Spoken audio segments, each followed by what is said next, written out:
O Salmo 23 é talvez o texto mais conhecido da Bíblia, recitado em funerais, quadros de parede e músicas cristãs.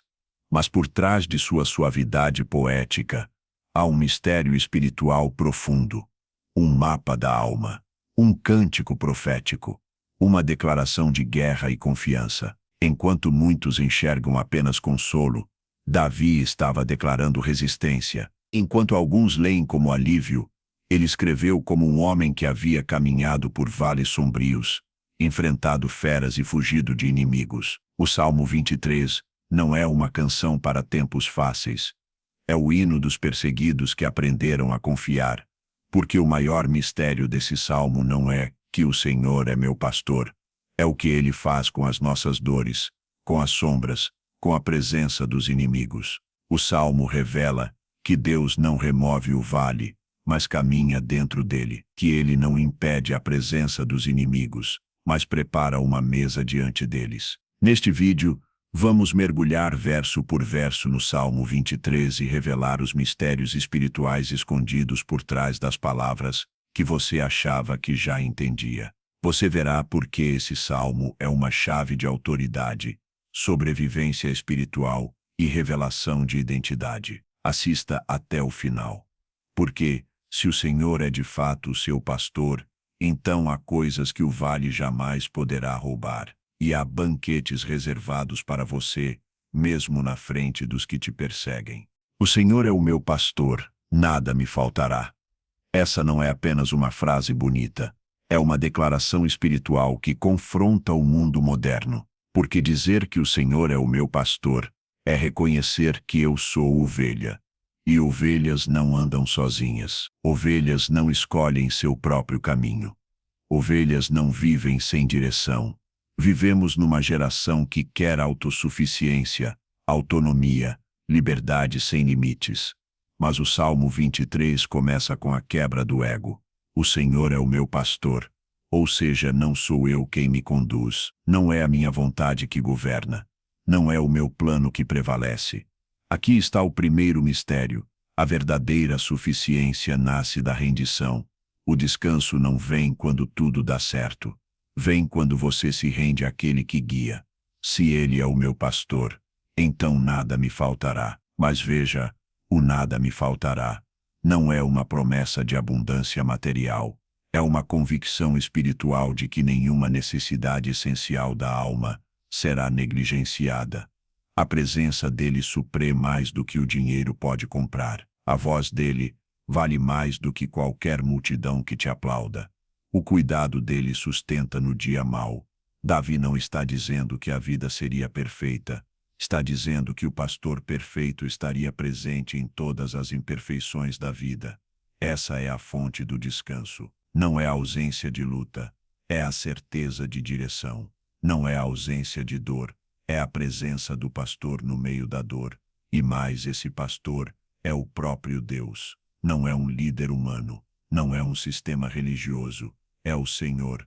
O nome usado aqui é YHWH, o Eu Sou, o Deus eterno, pessoal, imutável, aquele que vê o vale antes de você entrar nele, aquele que já preparou a saída enquanto você ainda está no meio. Dizer que o Senhor é meu pastor é uma declaração de posse espiritual, é dizer: eu não pertenço a mim, eu fui comprado, e por isso eu descanso. Descansar não é parar, é confiar enquanto caminha, é não desesperar quando a estrada escurece, é saber que se ele guia, o caminho, mesmo que doloroso, é seguro. A ovelha pode não entender para onde vai, mas se ela confia no pastor, ela não precisa entender, ela apenas segue. Hoje Deus está chamando homens e mulheres de volta a esse lugar, não de controle, mas de confiança, não de autoproteção,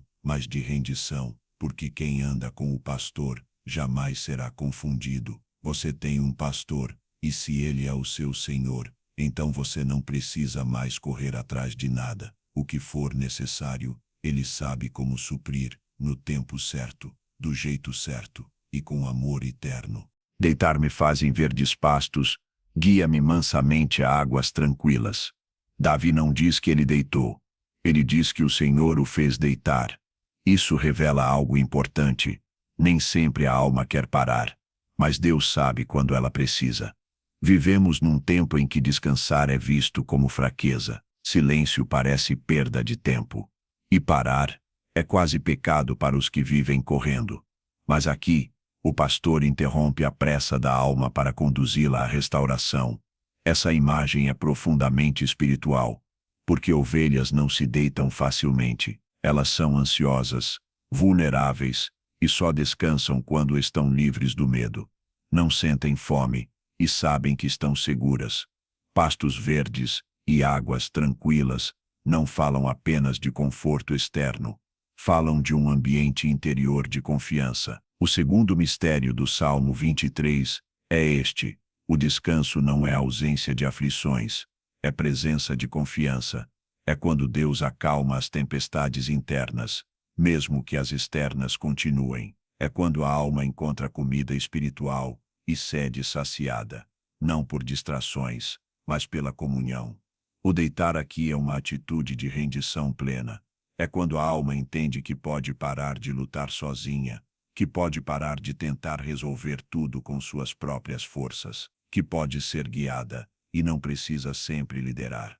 As águas tranquilas são símbolo da palavra de Deus, do Espírito, da paz que excede o entendimento. São águas que não empurram, mas acolhem, que não afogam, mas purificam, que não assustam, mas acalmam. Muitos não conseguem ouvir Deus, porque não conseguem parar. Estão tão ocupados com agendas, lutas, preocupações, que o espírito se torna ruidoso demais para discernir a voz do pastor. Mas quando ele te faz deitar, quando ele te leva aos pastos, quando ele sussurra ao lado das águas calmas, algo acontece na alma. Ela lembra quem é, ela reconhece quem está no controle, ela se reconecta com o céu. É por isso que esse trecho não é sobre férias, lazer ou alívio superficial, é sobre cura da alma cansada, sobre um Deus que não nos deixa andar até cair, que nos interrompe antes da exaustão final e que nos restaura antes da queda total. Deus não quer apenas te levar para longe dos problemas, Ele quer te ensinar a descansar nele em meio a tudo isso, e o primeiro passo é esse: deitar-se, parar, confiar, ouvir, porque a ovelha que corre demais se perde, mas a que deita perto do pastor se renova para o caminho. Refrigera minha alma, guia-me pelas veredas da justiça por amor do seu nome. Davi conhecia bem o cansaço da alma, não o cansaço do corpo que o sono resolve, mas o cansaço interno, espiritual, existencial, aquela exaustão silenciosa que ninguém vê, mas que vai esvaziando o ânimo, apagando a fé, matando a alegria. É por isso que ele não pede apenas descanso físico ou livramento externo. Ele clama por algo mais profundo, refrigério para a alma. A palavra refrigera aqui significa literalmente restaurar, renovar, trazer de volta à vida. É como se Davi estivesse dizendo: Senhor, há partes de mim que estão morrendo, e só tu podes trazer de volta. E o mais impactante é que esse clamor vem justamente depois de dizer que está sendo guiado a pastos verdes e águas tranquilas. Ou seja, mesmo em ambientes aparentemente calmos, a alma ainda pode estar ferida. Isso revela um dos maiores mistérios do Salmo 23. Nem toda dor da alma é visível, nem todo sofrimento pode ser explicado. Muitos estão cercados de coisas boas, mas por dentro estão murchando. Têm o trabalho que pediram, a família que oraram para construir, o ministério com frutos, mas a alma está desidratada.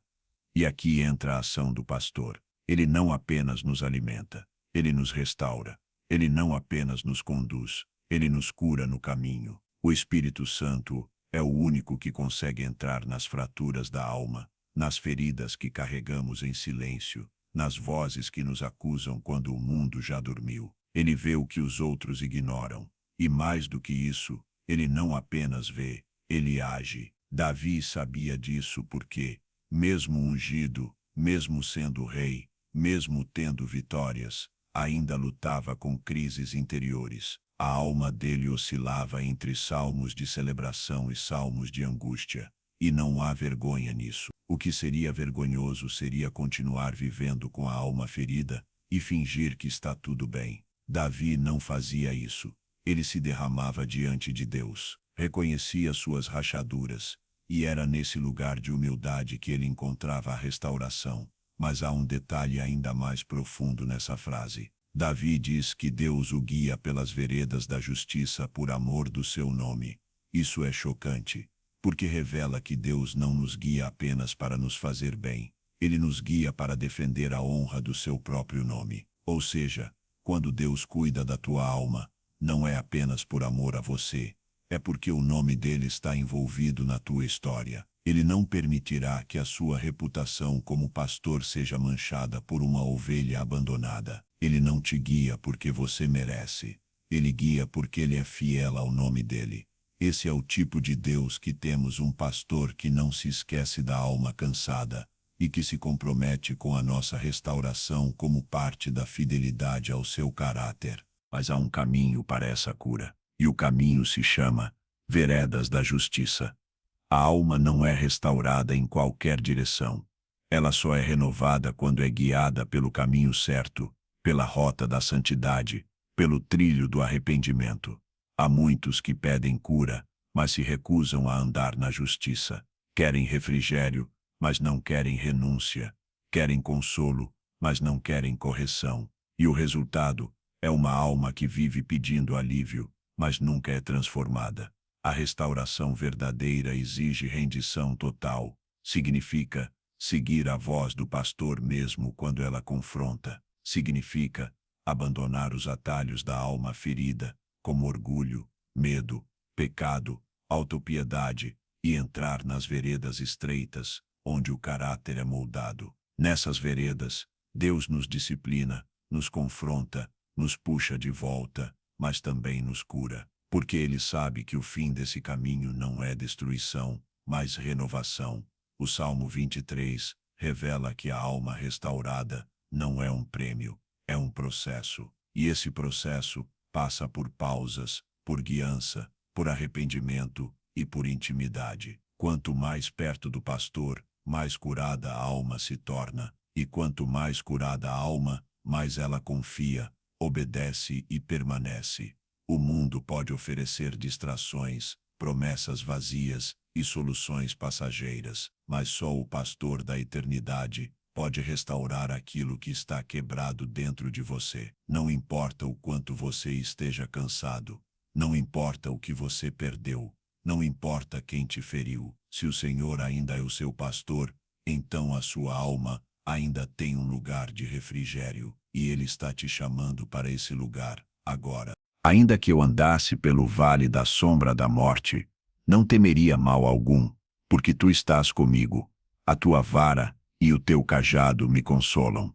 Este é talvez o versículo mais citado do Salmo 23, mas também é o mais mal compreendido. Davi não está falando de uma metáfora poética para momentos difíceis. Ele está descrevendo uma realidade espiritual, onde a morte ronda, a sombra cobre e o medo espreita. E mesmo assim, ele não para, ele anda.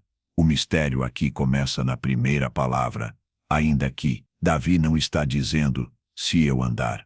Ele está dizendo quando. É uma certeza. O vale virá, a sombra cairá, a morte se aproximará. Essa é a parte da caminhada que muitos não querem ouvir. Mas o verdadeiro evangelho não promete apenas pastos verdes. Ele prepara o coração para os vales escuros. E repare que Davi não diz o vale da morte. Ele diz o vale da sombra da morte. Ou seja, é a ameaça, o medo, o peso da possibilidade. É aquele tipo de dor que paralisa não pelo que aconteceu, mas pelo que pode acontecer. É o diagnóstico médico antes do exame final. É o filho que se afasta de Deus e não responde mais. É o momento em que tudo ainda está de pé, mas você sente que pode ruir a qualquer instante. E o que Davi faz diante disso? Ele anda, ele continua, porque o medo não é o fim da jornada, é parte dela.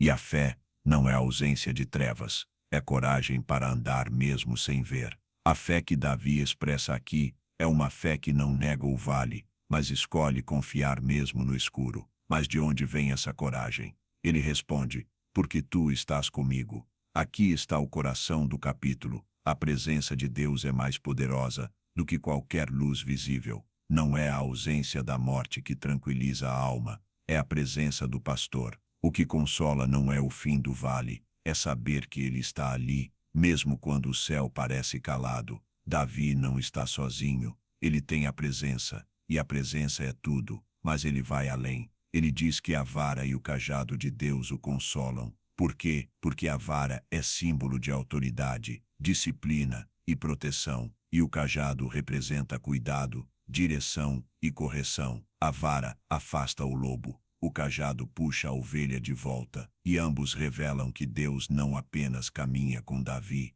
ele governa o caminho. Isso nos mostra que o consolo não vem apenas da companhia, mas da soberania. O consolo verdadeiro nasce quando você sabe que o Deus que está com você também tem poder para proteger, corrigir e conduzir. Ele não é só amigo, ele é rei. Ele não é só consolo emocional, ele é governo espiritual. Quantos hoje andam pelo vale, mas se esquecem que não estão sozinhos? Quantos olham mais para a sombra do que para a presença? Quantos se esquecem de que a vara e o cajado estão agindo mesmo quando a alma não sente? É aqui que o mistério do Salmo 23 brilha com mais força. Deus não prometeu nos tirar do vale, mas prometeu atravessá-lo conosco. E isso muda tudo, porque no fim das contas, a pergunta não é: por que estou no vale? Davi tinha a resposta, e por isso ele andava sem temer. Ele sabia que, mesmo quando os olhos não viam saída,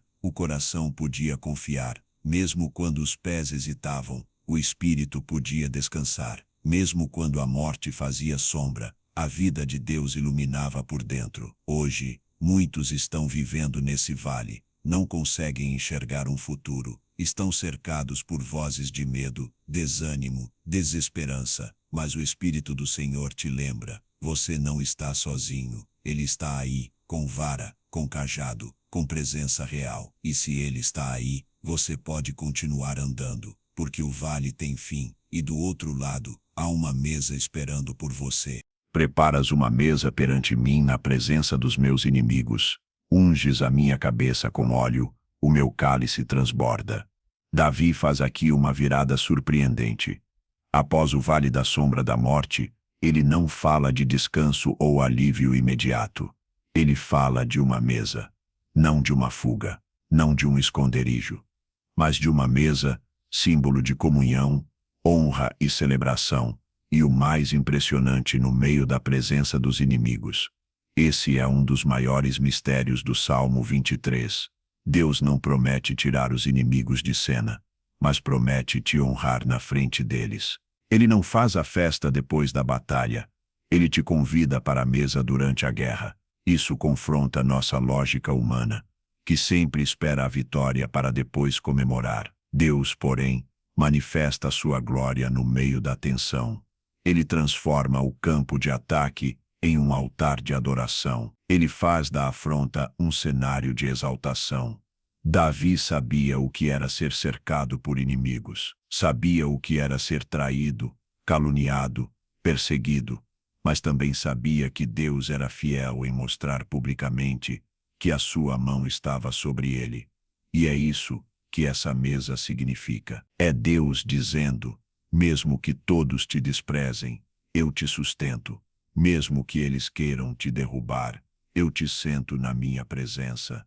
Mesmo que tramem tua queda, eu preparo um banquete diante deles. É uma mesa de honra espiritual, não porque o crente merece, mas porque Deus é fiel ao seu propósito. E quando ele decide honrar alguém, nem os inimigos podem impedir. Eles terão que assistir, terão que ver o que Deus faz com aqueles que permanecem no vale, que continuam andando, que não desistem do pastor.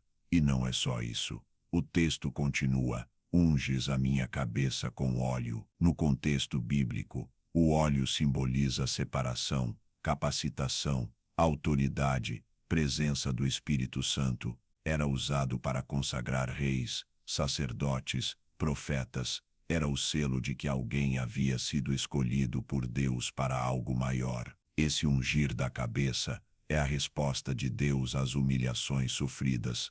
É como se o Senhor dissesse: eles tentaram te envergonhar, mas eu te consagro.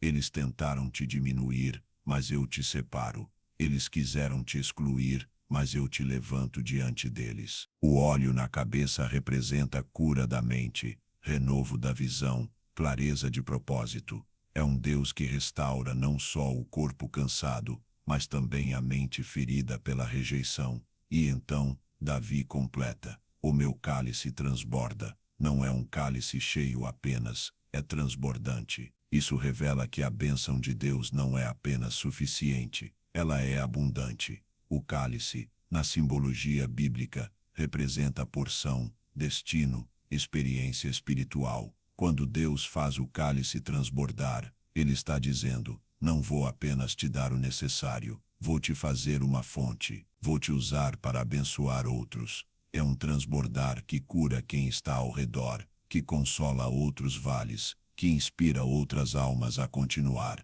Porque o testemunho de alguém que foi honrado por Deus no meio dos inimigos tem um poder que nenhuma doutrina teórica pode produzir. A mesa, o óleo, o cálice, tudo isso revela o cuidado detalhado de um Deus que não se esquece dos que confiam e que transforma cenário de guerra em altar de honra, que responde o ódio com banquete, que responde à perseguição com unção, e que faz do crente fiel um vaso de transbordo, não de escassez. Se você está cercado hoje, não tema. Talvez seja o ambiente exato onde Deus vai preparar sua mesa. Talvez a presença dos teus inimigos não seja para a tua destruição, mas para que eles testemunhem o que Deus está prestes a fazer com você.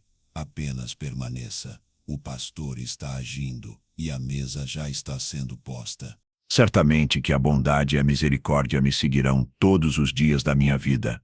Até aqui, Davi nos levou do pasto ao vale, da mesa à unção. Mas agora ele revela uma verdade que poucos percebem.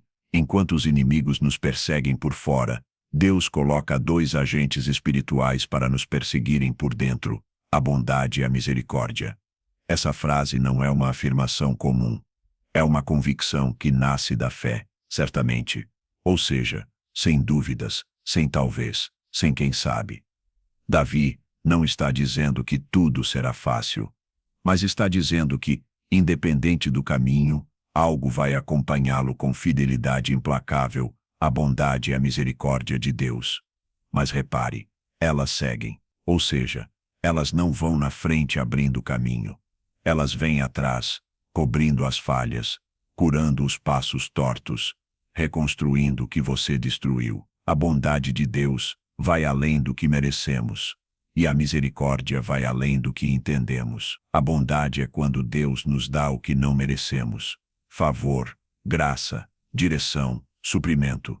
A misericórdia é quando Ele não nos dá o que merecíamos: juízo, consequência, separação. E juntas, elas formam uma dupla celestial que nos persegue com intensidade muito maior do que qualquer culpa, acusação ou passado. Davi sabia disso porque ele não foi apenas pastor, ele foi pecador. Ele não foi apenas rei, ele foi quebrado. Ele experimentou a bondade quando venceu gigantes, mas conheceu a misericórdia quando caiu com Batseba. E é justamente aqui que entendemos a profundidade desse versículo. Deus não anda apenas com os fortes, Ele também persegue os quebrados. Muitos hoje vivem olhando para trás com medo, medo do passado, das consequências, do que ficou por resolver. Mas Davi nos lembra que quem olha para trás com fé, não vê mais culpa, vê bondade e misericórdia vindo logo atrás, não para condenar, mas para restaurar. O inimigo quer que você se lembre do que perdeu, mas Deus quer que você perceba o que continua te seguindo. O inferno te persegue com lembranças de dor, mas o céu te persegue com esperança de redenção. E há um detalhe poderoso: Davi diz que essa perseguição é diária, todos os dias da minha vida. Não é só no culto, não é só quando você está bem. não é só quando você ora muito, é todo dia. Até naquele dia em que você não orou, até quando caiu, até quando duvidou, até quando se afastou, a bondade e a misericórdia não desistem, porque o pastor que te chamou é fiel até o fim. A maioria de nós vive com medo do que vem atrás, mas no reino, a lógica se inverte. O que vem atrás de você são promessas que não largam o teu rastro, são mãos invisíveis curando o que ficou mal resolvido, são braços eternos segurando tua história, onde tua força já falhou. Isso muda tudo, porque se a bondade e a misericórdia me seguem, então eu não preciso viver fugindo, não preciso provar nada para ninguém, não preciso forçar portas, nem manipular situações. Eu apenas caminho, e sei que, atrás de mim, Deus está costurando o que eu rasguei. Esse versículo é o antídoto contra o medo de recomeçar, porque mesmo quando tudo dá errado, mesmo quando a alma vacila, o que está atrás de mim não é juízo, é redenção. E se isso é verdade, então você pode levantar hoje com ousadia. Você pode olhar para trás e não ver mais vergonha. Você pode seguir em frente sabendo que os passos errados de ontem não impedirão os milagres de amanhã, porque onde muitos veem o rastro de um pecador, Deus vê a marca da sua bondade e misericórdia restaurando cada parte da jornada. E habitarei na casa do Senhor por longos dias. Davi encerra o salmo com uma frase que parece simples, mas guarda uma profundidade que atravessa o tempo e o espaço. Depois de falar sobre o cuidado do pastor, os vales escuros, a mesa diante dos inimigos, o óleo, o cálice e a perseguição da bondade e da misericórdia, ele conclui com uma declaração eterna: habitarei na casa do Senhor. Não é visitarei, não é passarei um tempo, é habitar, permanecer, morar, estar de forma contínua. E isso muda tudo, porque Davi está dizendo que o fim da jornada não é uma bênção, é uma casa, que o objetivo de tudo não é vitória material, nem segurança emocional, mas presença contínua. O pastor não apenas guia, restaura, protege, ele prepara um lar. Mas essa casa não é apenas um lugar físico, como o templo em Jerusalém. Davi está falando de algo maior, da comunhão com Deus, como um estado permanente, um ambiente de intimidade ininterrupta, uma vida que se torna morada. E o mais impactante é que Davi diz isso antes mesmo da cruz, antes do Espírito Santo habitar no homem.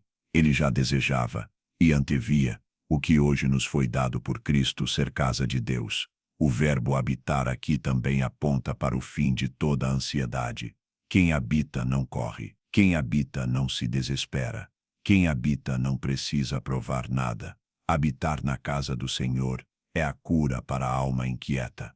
É o descanso do espírito que já entendeu que Deus não é uma estação, Ele é morada, e que a presença de Deus não é visita, é alicerce. Davi sabia o que era ser expulso do palácio, fugir para cavernas, se esconder no deserto, mas também sabia que mesmo fora das paredes do templo, a presença de Deus podia ser casa, porque a casa do Senhor não é construída com pedras, é acessada pela fé, é onde o céu toca a terra, onde o eterno invade o agora. É por isso que ele termina o salmo com essa convicção: por longos dias. A versão original no hebraico dá a ideia de para sempre, ou seja, Davi não está apenas falando da vida terrena, ele está falando de eternidade. O Salmo 23 começa com pastos e vales, mas termina no lar eterno. Começa com Deus como pastor, termina com Deus como morada eterna. Esse é o maior mistério do Salmo 23.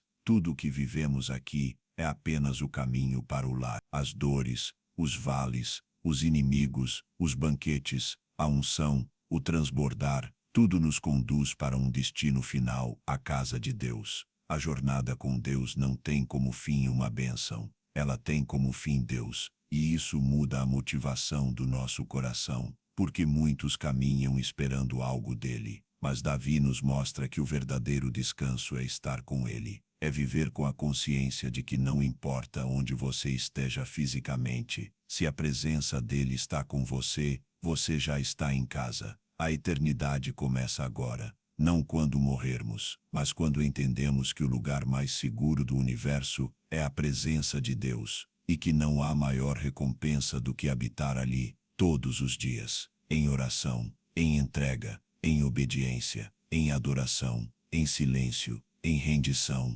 Este é o fim do Salmo 23, e também é o começo de uma nova vida, porque quando você entende que Deus é teu pastor, e que a casa dele é tua morada, então nenhuma escuridão te assusta mais, nenhum inimigo te paralisa, nenhuma tempestade te desvia. Você caminha com a certeza de que a eternidade já começou, e tudo o que está acontecendo agora é só o caminho de volta para casa. Se essa mensagem falou com você, não saia sem deixar o seu amém nos comentários. Compartilhe este vídeo com alguém que precisa lembrar que o Senhor ainda é o pastor. Inscreva-se no canal Cartas de Paulo, para continuar recebendo mensagens profundas como esta. E lembre-se, mesmo no vale mais escuro, Deus está te conduzindo de volta para casa. Até o próximo vídeo, e que a graça do nosso Senhor Jesus Cristo seja com todos os que o amam com amor incorruptível.